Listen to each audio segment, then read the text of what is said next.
PT KCIC terus mematangkan persiapan pengoperasian kereta cepat Jakarta-Bandung.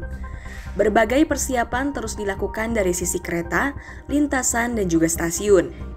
General Manager Corporate Secretary PT KCIC Eva Khairunisa menyampaikan, saat ini persiapan operasional kereta cepat sudah memasuki tahap akhir atau finalisasi.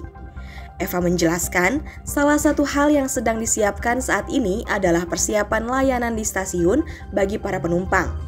Sementara, pada sisi sarana dan prasarana, proses uji coba sudah dilakukan bersama dengan tim dari Kementerian Perhubungan.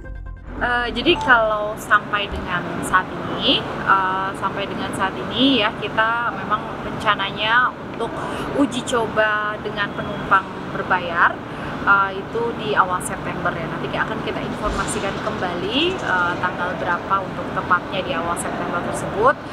Dan kemudian juga nantinya pada saat uji coba penumpang berbayar itu akan ada membuka kuota juga untuk publik, untuk umum ya yang ingin ikut uji coba tidak berbayar untuk KA cepat ini relasi Jakarta-Bandung.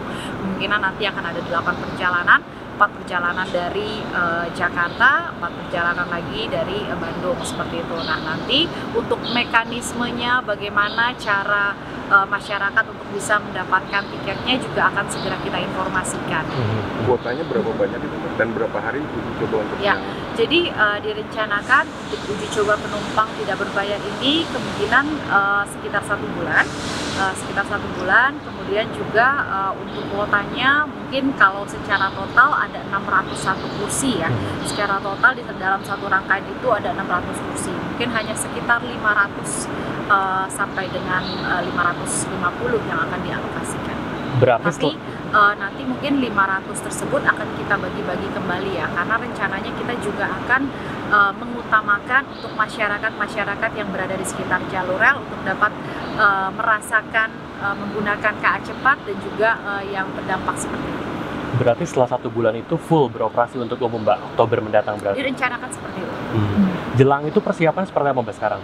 Ya, jadi kalau untuk persiapan sendiri tentunya kita lakukan sejumlah persiapan di berbagai sisi ya, baik itu dari persiapan perizinan, dari sarana sertifikasi sarana dan prasarana, kemudian juga kesiapan dari aksesibilitas, kemudian juga kesiapan dari stasiunnya tentunya, karena kalau kita bicara mengenai uji coba dengan penumpang, kita bicara mengenai pelayanan penumpang, sehingga kita harapkan kesiapan-kesiapan yang saat ini sedang kita lakukan nantinya itu secara keseluruhan dapat memberikan kenyamanan ya untuk seluruh masyarakat yang akan menggunakan KA cepat, bukan hanya di dalam keretanya, bukan hanya pada saat perjalanan, tapi juga pada saat mereka bereksperience di stasiun seperti itu.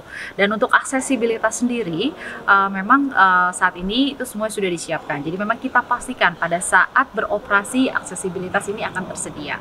Kalau untuk di Tegaluar sendiri, di Tegaluar, stasiun Tegaluar kita bisa melihat bahwa sudah dibuka ya jembatan Cibiru. Dengan adanya jembatan Cibiru ini, maka akan ada berbagai akses yang bisa melalui area tersebut untuk menuju Tegaluar. Contohnya misalnya nanti kita akan menggunakan shuttle, bisa dari Sumarekon itu hanya sekitar 7 menit, kemudian dari GBLK juga bisa langsung melalui jembatan Cibiru, kemudian juga dari stasiun Cemekar ya, seperti itu. Dan selanjutnya juga kita bekerja sama tentunya dengan stakeholder lain seperti Jasa Marga yang saat ini sudah membuka di KM 149 ya. Nah, sehingga akses untuk menuju stasiun Tegaluar melalui jalur jembatan Cibiru ini akan lebih mudah lagi. Kemudian selanjutnya akan dibuka juga akses tol KM 151A itu yang mengarah ke Cileunyi dan 151B yang mengarah ke Jakarta.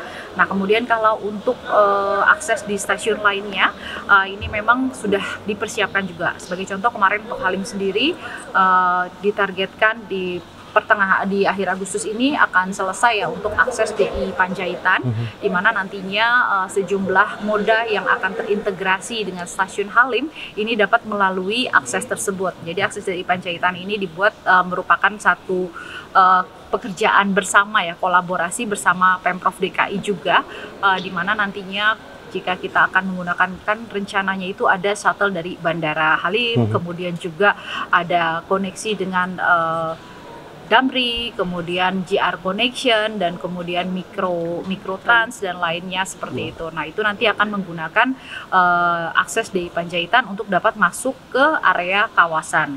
Dan selain itu, saat ini juga sedang dalam proses pembangunan, mungkin finalisasinya juga akan dalam waktu dekat ini melalui exit tol 1850 untuk menuju stasiun Halim.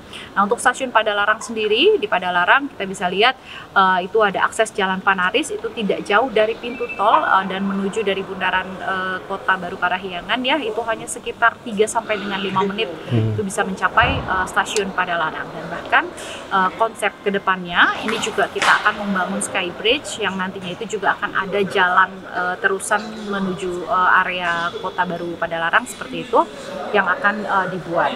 Nah, untuk Karawang sendiri nantinya juga akan ada akses tol, akses dari tol menuju langsung stasiun Karawang, kemudian yang saat ini sedang dibuat jalan area kawasannya itu mungkin sudah sekitar 80%.